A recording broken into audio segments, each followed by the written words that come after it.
स्वागत है आपका वासवी शर्मा जी। वक्तव्य प्रस्तुत कीजिए। जी जी। अस्मद् गुरुभ्यो नमः।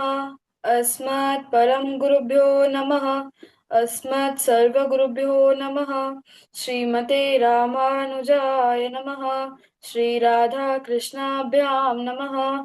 नारायणं नमस्कृत्यं नरं चैव नरोत्तमं देवीं सरस्वतीं व्यासं ततो जयमुदीरयेत्।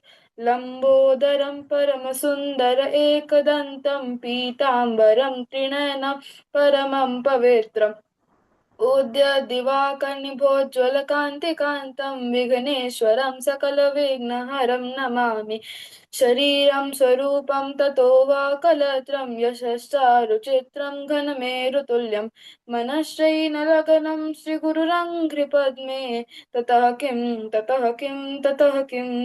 किं करारविन्देन पदारविन्दं मुखारविन्दे विनिवेशयन्तम् वटस्य पटस्य पुटे शयानं बालं मुकुन्दं मनसा स्मरामि।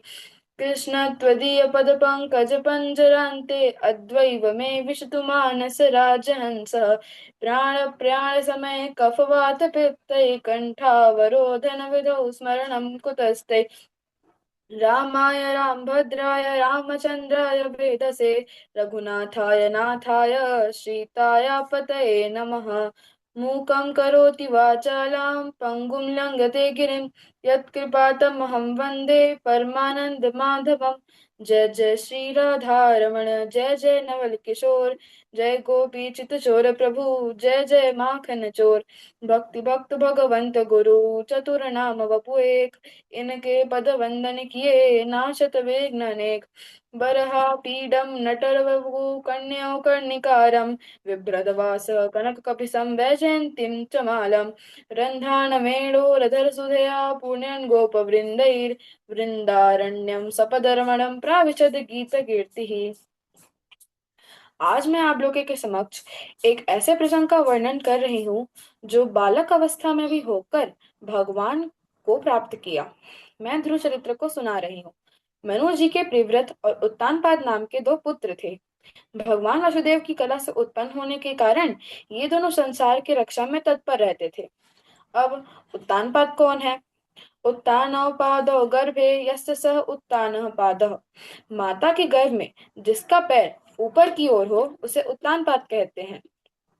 उत्तानपाद की सुनीति और सुरुचि नाम की दो पत्नियां थी। सुरुचि से उत्तम और सुनीति से ध्रुव थे। राजा सुरुचि को अधिक प्रिय थे तथा सुनीति को उतने प्रिय नहीं थे।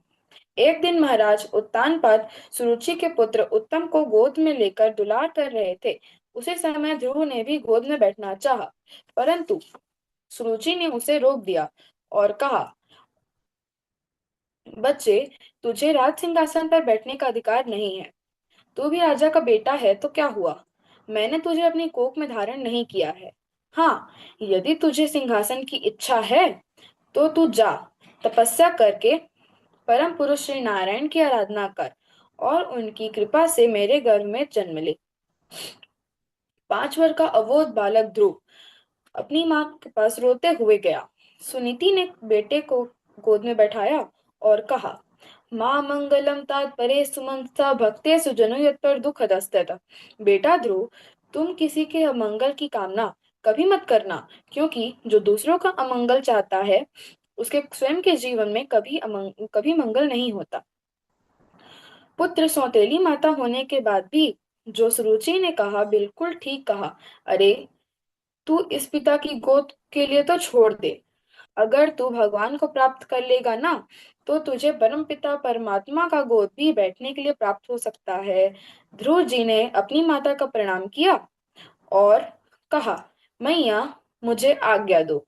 मैं शीघ्र ही भगवान को प्राप्त कर आपके चरणों का दर्शन करता हूँ। माता सुनीति ने विचार किया, अभी अभी तो रोना बंद किया है, फिर मैं मना कर दूंगी तो फिर से रोना शुरू कर देगा। अब माता सुनीति को क्या पता था इनका विश्वास कैसा है। अब ध्रुव जी ने अपनी माता का प्रणाम किया और चले गए। अब वो तो ध्रुव ही हैं, जिनका विश्वास अटल, वही ध्रुव। ध्रुव जी को मार्ग में नारद जी मिले। ध्रुव जी को देखकर नारद जी ने कहा कि क्यों बालक, कहाँ जा रहे हो, कौन हो? ध्रुव जी ने परिचय दिया और कहा कि मेरी माता ने ऐसा कहा, इसलिए मैं जा रहा हूँ और भगवान को प्राप्त करूंगा ही। नारद जी हंसने लगे और कहा, बेटा ध्रुव, बेटा ध्रुव, तुम भगवान को भगवत प्राप्ति करना कोई बच्चों का खेल समझ रहे हो क्या? नारद जी ने कहा, तुम भगवान को प्राप्त करना कोई बच्चों का खेल समझ रहे हो क्या? और यहाँ जंगल में अनेकों शेर आदि जानवर रहते हैं, उनसे तुम्हें खतरा है, तो तुम घर चले जाओ। जैसे ही नारद जी ने कहा कि घर चले जाओ, ध्रुव जी थोड़ा क्रोधित हुए। नारद जी, आप आप यह जो उपदेश दे रहे हैं, आप अपनी जगह ठीक हैं। भगवान भगवान प्राप्ति करने में मेरी सहयोग करना है, तो मैं आपके उपदेशों को स्वीकार करता हूँ। तब ध्रुव जी के ऐसे प्रतिज्ञा देख नारद जी बहुत प्रसन्न हुए। अहो तेज क्षत्रियाणाम मानभंगम मृष्यताम बालोप्यम हृदय धत्ते यत् समातुर सद्वच। नारद जी प्रसन्न होकर कहा कि पुत्र, तुमको अवश्य ही भगवत प्राप्ति होगी। अब तुमको भगवत प्राप्ति करने से कोई नहीं रोक सकता। अब मैं तुमको मंत्र देता हूँ। यह द्वादशाक्षर मंत्र है। ओम नमो भगवते वासुदेवाय। नारद जी ने कहा, तत्तात् गच्छं भद्रं ते यमुनायाः तटं शुचि पुण्यं वधूवनं यत्र सान्निध्यं नित्यदा हरे। बेटा ध्रुव, तुम पवित्र यमुना के तट पर स्नान करना, मधुबन चले जाओ। वहां भगवान नित्य निवास करते हैं। वहां सुंदर यमुना जी के जल में स्नान करना, आसन लगाकर प्रणाम करना और भगवान की मानसिक पूजा करके ध्यान करना और ओम नमो भगवते इस द्वादशाक्षर मंत्र का जप करना। इस उपदेश को प्राप्त कर नारद जी के चरणों में प्रणाम किया, उनकी परिक्रमा की और मधुबन चले गए। वहां कालिंदी में स्नान किया, आसन लगाया, आचमन किया और नारद जी ने जैसा उपदेश दिया था उसी के अनुसार प्राणायाम किया। भगवान का मानसिक रूप से ध्यान किया और द्वादशाक्षर मंत्र का जप करने लगे। पहले महीने में 3-3 दिनों के अंतराल में एक बार कैत और बेर खा लेते। दूसरे महीने में कैत बेर खाना छोड़ दिया। 6-6 दिनों के अंतराल में सूखे पत्ते खाकर भगवान की आराधना करते। तीसरे महीने में खाना छोड़ दिया। अब 9-9 दिन के अंतराल में जल पी लेते। चौथे महीने में जल भी छोड़ दिया। ऐसा प्राणायाम सिद्ध हो गया कि 12-12 दिनों में के अंतराल में एक बार श्वास ले लेते। 5वें महीने में सांस लेना भी छोड़ दिया। एक पैर में खड़े हो गए और भगवान की आराधना करने लगे। छठे महीने में सारे जगत को अपने से अभिन्न देख भगवान की आराधना की और श्वास को अवरुद्ध कर लिया। उनके श्वास के रोकने से सारे जगत का श्वास रुक गया। सारे जीव तड़प तड़प के मरने लगे। देवता दौड़े दौड़े भगवान नारायण के पास आए और कहा कि रक्षा करो प्रभु, रक्षा करो, हम मारे जा रहे हैं। ना जाने किस कारण से हमारा श्वास रुक गया है। भगवान नारायण ने कहा, देवताओं भयभीत मत हो, यह मेरे भक्त ध्रुव की तपस्या से हो रहा है। मैं अभी उसकी तपस्या को पूर्ण कर आता हूँ। ऐसा कह भगवान श्री हरि गरुड़ पर सवार होकर मधुवन अपने परम भक्त ध्रुव का दर्शन करने के लिए आए। सामने भगवान खड़े हैं, लेकिन ध्रुव आंख बंद करके ध्यान में मग्न है। भगवान नारायण ने ध्रुव के अंदर से वह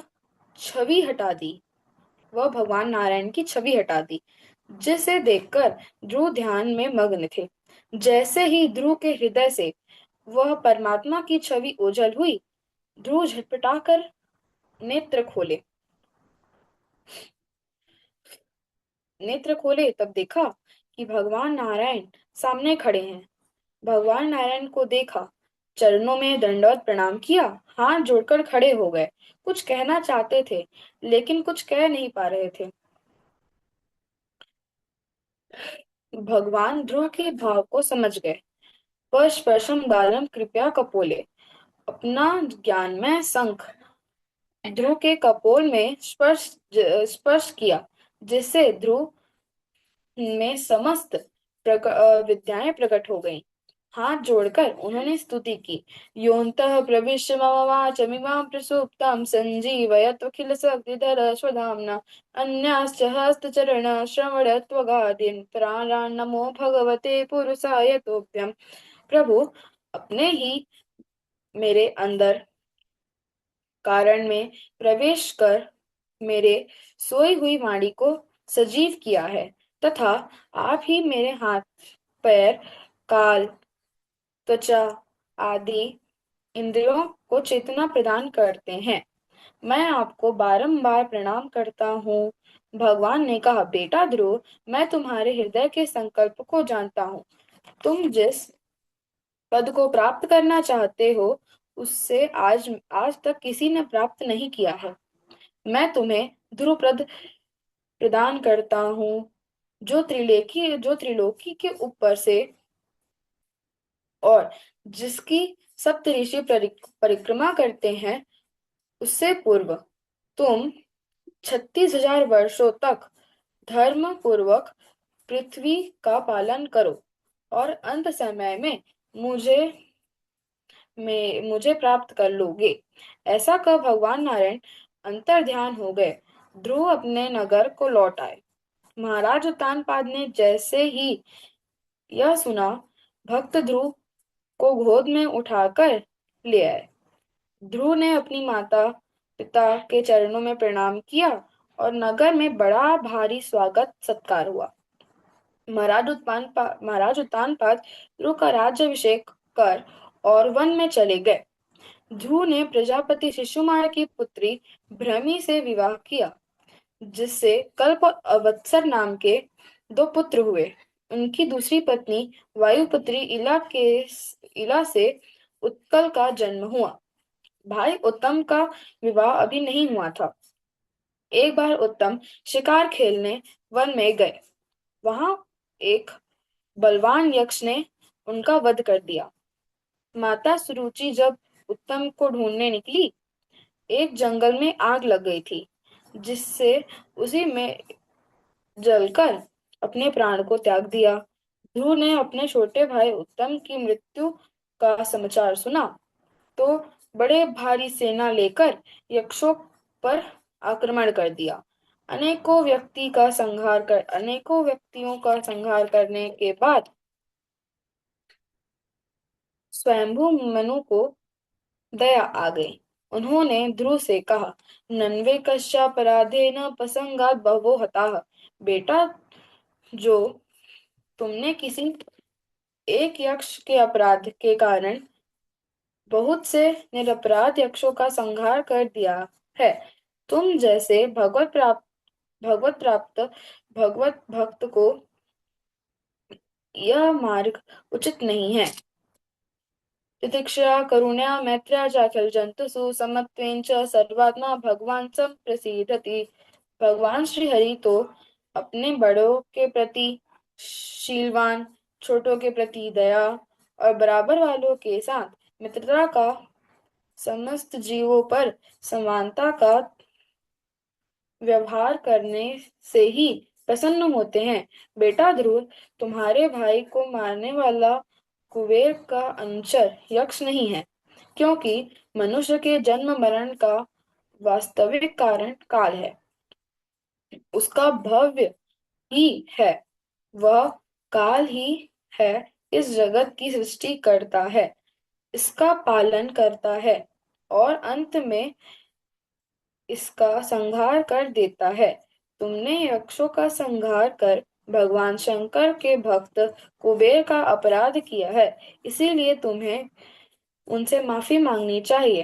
स्वयंभू मनु के जब इस प्रकार भक्त ध्रुव को समझाया, तब वे कुबेर से क्षमा मांगी और अपने नगर को लौट आए।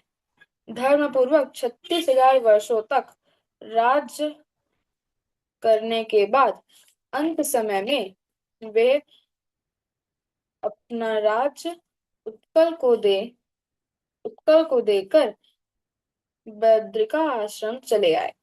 वहां भगवान का भजन करने लगे। उन दिनों उन्होंने आकाश में एक दिन उन्होंने आकाश से उतरते एक दिव्य विमान को देखा, जिसका प्रकाश दसों दिशाओं को प्रकाशित हो रहा था। उसमें से भगवान के दो पार्षद निकले। ध्रुव जी ने प्रणाम किया, विमान में चढ़ने लगे। उसी समय दक्षिण दिशा से मृत्यु देवता आए। उन्होंने कहा, महाराज, मेरा वर्णन किए बिना इस पृथ्वी से कोई जीव नहीं जा सकता। ध्रुव जी ने कहा, मैं तुम्हें स्वीकार करता हूँ। मृत्यु देवता ने कहा, आप भगवान के अनन्य भक्त हैं।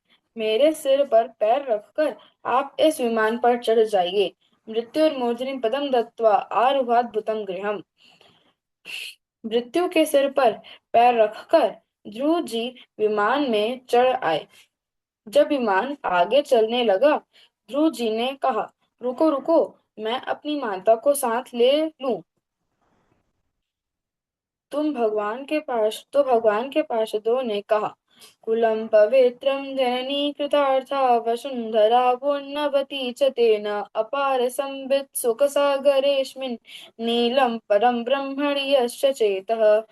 गुरु जी, जिनका चित्त भगवान से लगा हुआ है, उनका कुल पवित्र हो जाता है, उनकी माँ कृतार्थ हो जाती है। जहाँ उस भक्त का जन्म होता है, वहाँ की भूमि तीर्थ हो जाती है। और तुम जैसे भक्त की जो माँ है, वह पीछे कैसे रह सकती है? वह देखो, आगे आगे जो विमान जा रहा है, उसमें आपकी माँ ही है। ध्रुव जी ने त्रिलोक को पार कर सप्त ऋषि मंडल से ऊपर ध्रुव पद को प्राप्त किया। प्रेम से बोलिए, भक्त वत्सल भगवान की जय, भागवत महापुराण की जय, वृंदावन बिहारी लाल की जय, सुखदेव भगवान की जय। प्रणाम गुरु जी, राधे राधे। बहुत सुंदर, बहुत बढ़िया वासवी जी। आपने बहुत ही अच्छे तरीके से ध्रुव चरित्र को गाया है। प्रभु की जी कृपा गुरु जी। बनी रहे। बहुत बढ़िया, वेरी गुड। ऐसे ही वक्तव्य स्पष्टता, शुद्धता के साथ करना चाहिए। बहुत बढ़िया। जी गुरु जी।